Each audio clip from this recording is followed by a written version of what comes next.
Beautiful. Thank you, Shkoyach. We'll see if we're going to use the Sfarim. I have it open right now. Okay, Rabotai, the papers are coming down as we're about to begin. Check the printer. Should be done already. Yeah, it's done. Okay. Beautiful. All right.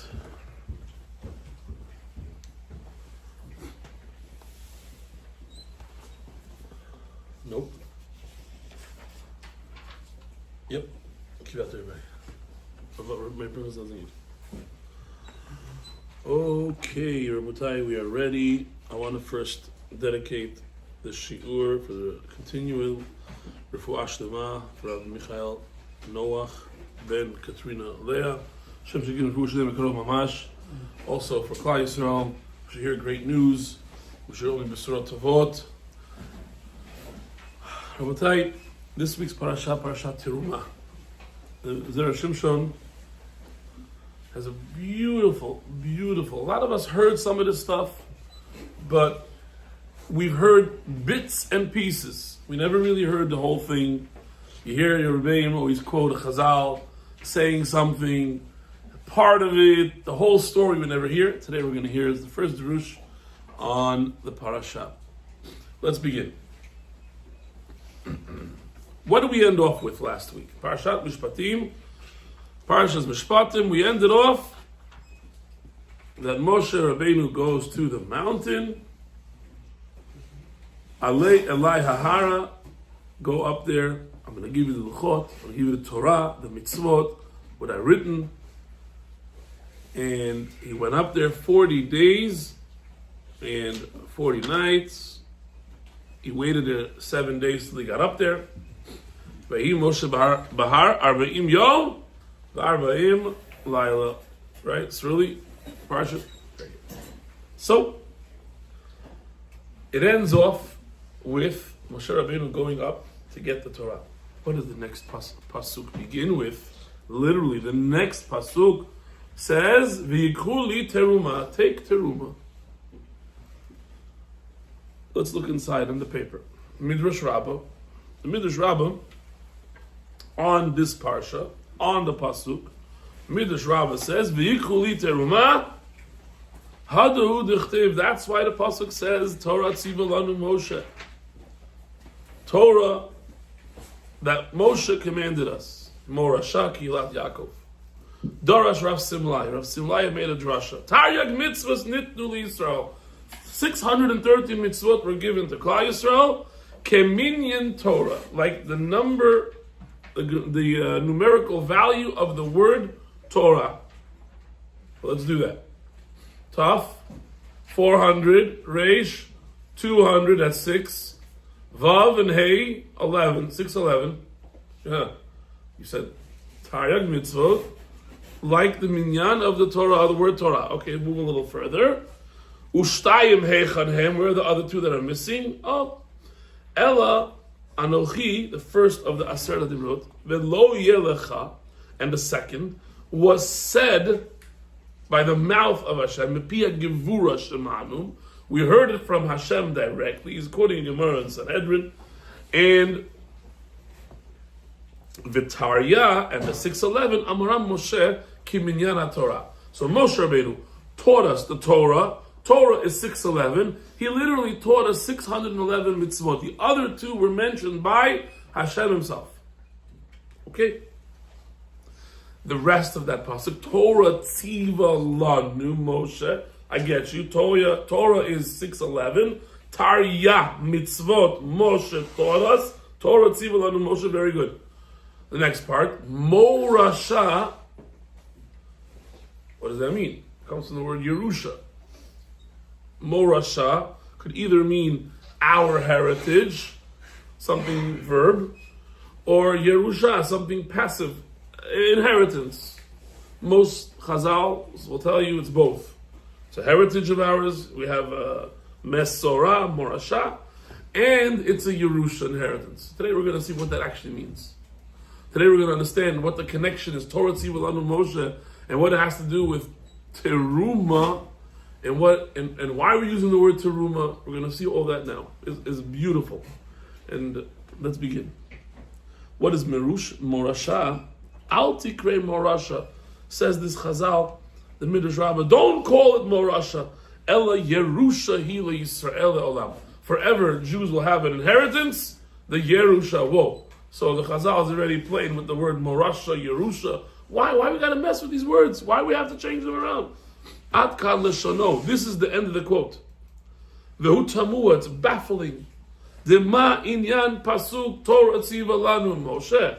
What does the Pasuk of Torah Tziva Lanu Moshe have to do with Yichuli Terumah? Why did the Midrash Rabbah use that first Pasuk? Oh, Yichuli Terumah, Torah Tziva Lanu Moshe. What's the connection?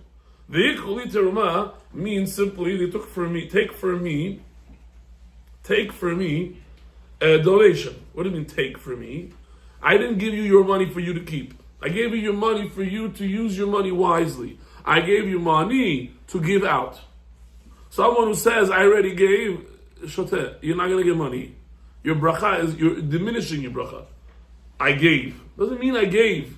You were given money to give. When you give your money to give, Hashem says, you know what to do with money. You get more. Not working all day, every day is going to make you rich because you daven Rosh Hashanah. You already had your package. Hashem said you're getting this. Change your attitude, change your mitzvot, change the way you do the mitzvot, and your package increases. That's that. Come to learn Torah more often, your package increases. Then, like the Messiah Sharman, all Chazal writes this. Okay. The Yichuli Terumah, the Midrash Rabbah doesn't tell you that. He says, Torah Tziva Lanu Moshe. What's the connection? The Ode. And furthermore, Ma'inyan Murashav Yerusha Lekan. Why did the Midrash Rabbah now bring the Mahloket? Is it Morasha, a heritage? Is it Yerusha, an inheritance? Is it both? Is it one? Is it two? Now is the place to argue. You're bringing this as your opening statement to the entire Parshat Terumah. The next 4 Parshiyot are going to be only about setting up this Beit HaMikdash, the Mishkan.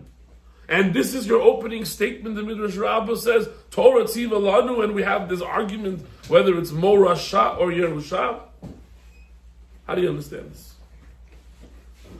So the Zera Shimshon begins by saying, V'yesh lomar.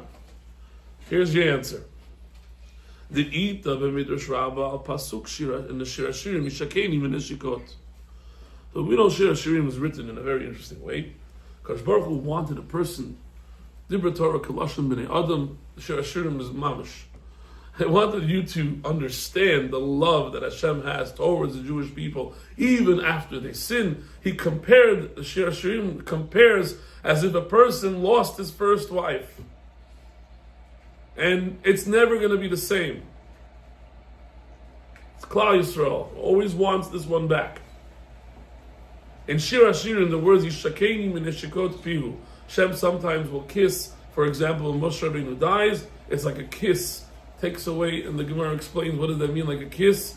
You take away a little piece of hair from the milk. It's so smooth. Doesn't have to dip your finger 19 million times. It just goes so smoothly. That's how Moshe Rabbeinu passed away. The Neshama was taken out. Over there, the Gemara says it was a kiss, and they really wanted to say it by Miriam, but it's not sneezdik a way to talk that Hashem kissed Miriam. Should be written like that in the Torah. So what does it mean? Yishakeni mineshikot pihu. So here comes the beautiful, the Shir Hashirim, the Midrash Rabbah explains on this pasuk. Amar Rav Yehuda Bisha. Here we've heard this so many times by different rabbis, and this is the source. Bisha Shamu Yisrael. At the time that the Jewish people heard the pasuk Anochi Hashem Elokecha, a big miracle happened. Hashem talked. The mitzvah went right into your heart. It got stuck in there. It got like glued. I was learning with my son earlier, reviewing this, and he tells me this is probably the Makor, where you hear all these stories. Let's say the Nazi came to the Jewish guy. This Jewish guy maybe wasn't even frum, doesn't know what Hashem looked like, doesn't know what a mitzvah looked like, doesn't know anything. And all of a sudden he gets this power. What do you mean? I'm not changing my religion. What religion? You don't keep anything. Are you kidding me? I'd rather die and not denounce my God and my Torah. Where do you get that koach from? Because Anochi Hashem Elokecha and Lo Yeh Lecha, we heard it direct. In fact, when we heard those words directly, we got a really good shortcut. Imagine this happens today in college or in school. Look what it says here. Nitka Talmud Torah belibam. The Torah study penetrated their hearts. V'hayu lomdim, and they would learn. V'lo hayu mishtakechim, they would never forget one word. You just had a photographic memory. Whatever you looked at, you memorized forever. You could pinpoint to the page, pinpoint to the line, and know exactly what it says. Imagine that brains. Just imagine. This is what happened when we heard Anochi Hashem and Lo Yeh Lecha. And then we did something to ourselves. Then they came out to Moshe and they said, "Oh, daber ata imanu v'nishma. You speak to us. You speak to us, and we'll listen.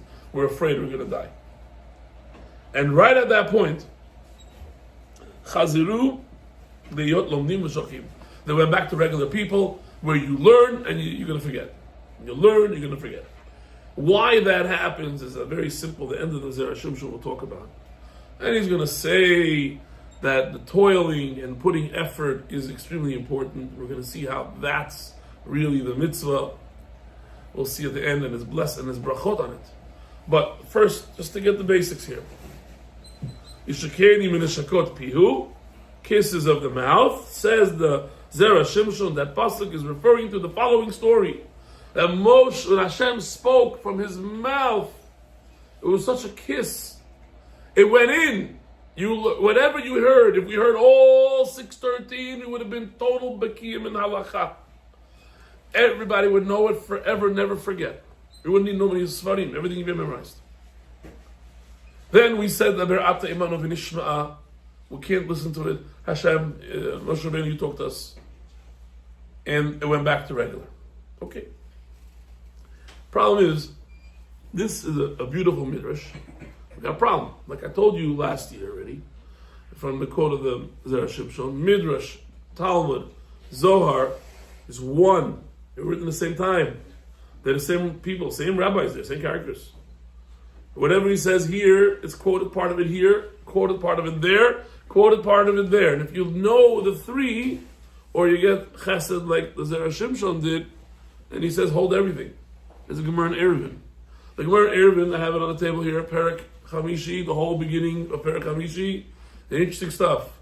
Starting from Nun Daled and on, it's all about this, about the Torah and everything, and it's some, he writes over here, Amar, with Perek Hey, 5th Perek of Eruvin, Amar Rabbi Eliezer, Ilmale lo nishtabru luchot rishonot. If the first luchot, the luchot were not destroyed, lo nishtakechat Torah Yisrael. They would never forget any of the Torah that you would learn. You learn it, it's memorized. Problem. You just said it's all about who spoke. Moshe spoke, we didn't memorize. Shem spoke, we memorized. Here you're telling us not to do that. Luchot. You broke the luchot, that's it, we started to forget. Until then, it was good. Okay? That's the stira. It's a problem here. Because in one place it says it's literally all about who spoke, and the second place it says no, it's about the Moshe's luchot, and he broke it. The ayin b'chidushein al Shir Hashirim b'pasuk Yishakim Mishikot says, and I already gave an answer in the Shir Hashirim Zera Shimshon. Sheteratz nusham, we answered the ita leha, both apply. Keshe amru Yisrael, when the Jewish people said daber ata imanu, you Moshe Rabbeinu talk for us, we can't hear Hashem. Ba'alahem ashikha, they started to forget what they learned. But when they received the luchot, that was the fix. They could still remedy and they could still memorize, and it would have been perfect. Why the luchot? Right? It's charut. It's engraved. It's like Hashem talking and engraving it on your heart. So therefore, if the first luchot was not destroyed, we will be all charut. It will always be in the heart. We'll never forget. The achar sheshavar Moshe otam luchot. But when 40 days later Moshe breaks the luchot, nish'ara shikha b'li shum takana. There's really nothing there that could fix it. We went back to forgetting. Now, we need a little bit more of information, and then we're going to tie the whole thing in. ועוד אמרו זיכרונם לברכה, שהטעם שהמקדש נקרא משכן. Why do we call it Mishkan? ושכנתי בתוכם. He goes, לפי שהיו לו להתמשכן על עוונותיהם של ישראל. He says the Mishkan is actually the biggest chesed for us. It is like a collateral, mashkanta. If I call Yaakov today and say, Yaakov, I need $70,000 tomorrow. Okay, I'll give it to you. But collateral. Here's my petit Philippe, you take my watch, I'll take the money, and we'll give it back to each other when I have the money to pay back. Okay? You have a collateral.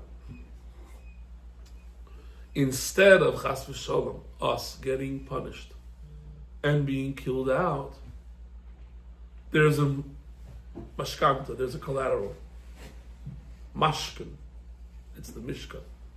The Beit HaMikdash is called Mishkan.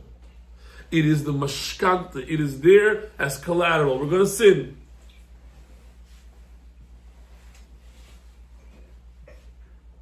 Now we're going to tie it all up. We'll do one more piece here and we're going to start to tie it up. Midrash Aniskar El Od Ita that says over there, from the beginning. When I said the first two of the Aseret Dibrot, not only did the mitzvot go in, the Yetzer Hara left, gone, no more Avirot. We're going to live our life learning, memorizing, sin-free. That would have been the case. But when they told Moshe Rabbeinu, please, you speak instead, what did they do? Chazar Yetzer Hara limkomo. Over there, at that point, the Yetzer Hara came. What time is it? The Yetzer Hara came back. Still, they had one more chance. Takana b'luchot even. They had the luchot at Harut. They had the ability to still go back to that point where there would be no Yetzer Hara and everything they learned would be Harut, would be forever remembered. Those next 40 days, all they had to do was just not sin. And now that I'm running out of time, I'm going to say the rest outside. And then starts Parshat Terumah, after Moshe went up. Because the word Terumah is Torah, Mem. The Torah that he brings down 40 days later. Torah is the Gematria Taryah 611, because there was two that was said by Hashem. Had we've done the 40 days correct, the Yetzer Hara would have been gone. It would have always, we would memorize the learning. It would have been an awesome way. But we didn't. What's the tikkun? That's the connection. V'yikhu li terumah. If you have a head, if you're able to learn, then good. You do the learning. You do the Taryah, you do the Mem, you do the learning. Mem for Mem Matai, you'll do the learning. Matnitin is the same. Gematria 960, as we're going to see, is Torah Mem. It just connects. If you have the ability to learn, that's your tikkun. And if not, v'ikuli teruma, then you take the equivalent and you donate, and that becomes the teruma. So now all the questions are answered.